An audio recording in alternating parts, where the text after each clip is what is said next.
சில சமயங்களில் நம்ம சின்ன சின்ன விஷயங்களுக்கு ஆசைப்பட்டு பெரிய விஷயத்தை இழந்துரும். ஸோ அந்த மாதிரி தான் இது.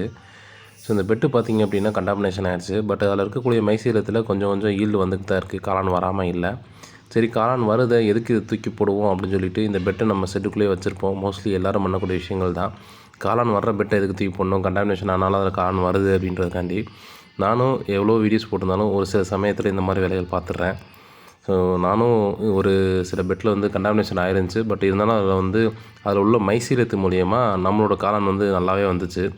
சரி, வருது அப்படின்னு வச்சுருக்கும்போது பார்த்திங்கன்னா அதில் எந்த அளவுக்கு கொசு இருக்குது அப்படின்றத பார்த்தீங்க. ஸோ இந்த பெட்டு இந்த லைனே டோட்டலாக கண்டாமினேஷன் ஆகிடுச்சு. இருந்தாலும் அது தூக்கி போட மனசு இல்லை. ஸோ அதில் பட்ஸ் வந்துக்கிட்டே இருந்துச்சு. காளான் நல்லா தான் வந்துச்சு. சரி, வருதே அப்படின்னு சொல்லிக்காண்டி வச்சுருந்தேன். நான் பெட்டு டோட்டலாக கண்டாமினேஷன்.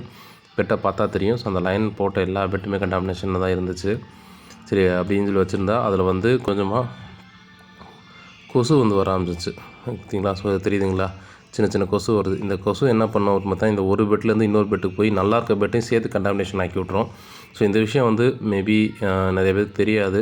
தெரியாமல் வச்சுருந்து சரி பெட்டில் காளான் வருதுன்னு சொல்லி வச்சுருப்பீங்க. பட் நமக்கு இதில் வரக்கூடிய காளான் ஒரு 1/4 கிலோவாக இருக்கும். ஆனால் இதுலேருந்து ஒரு 10 பெட்டு கண்டாமினேஷன் ஆகும். அந்த 10 பெட்லேயும் வரக்கூடிய காளானை கால்குலேஷன் பண்ணி பாருங்கள். ஸோ அதனால் முடிஞ்ச அளவுக்கு இந்த மாதிரி கொசுக்கள்லாம் வரும். ஸோ அதனால் கண்டாமினேஷன் ஆன பெட்டை அப்பப்போ ரிமூவ் பண்ணுறது நல்லது. நான் உடனே ரிமூவ் பண்ணிட்டேன். ஸோ அதுக்கு மேலே அது வேண்டாம் அப்படின்ட்டு. நம்ம என்ன கண்ட்ரோல் பண்ணாலும் இது ஸ்ப்ரெட் ஆக தடுக்க முடியாது. இந்த கொசு ரொம்ப குயிக்காகவே ஸ்ப்ரெட் ஆகும். அது 1 2 இல்லை, பல மடங்கு சர்ச்சன்னு ஸ்ப்ரெட் ஆகும். இது வந்தவங்களுக்கு தெரியும். ஸோ அதனால் கண்டாமினேஷன் ஆன பெட்டை எப்பயுமே செட்டுக்குள்ளே வைக்காதீங்க. அதில் காளான் வந்தாலும் சரி எடுத்து தனியாக கூட வச்சு யூஸ் பண்ணுங்கள். செட்டுக்குள்ளே மட்டும் வைக்காதீங்க.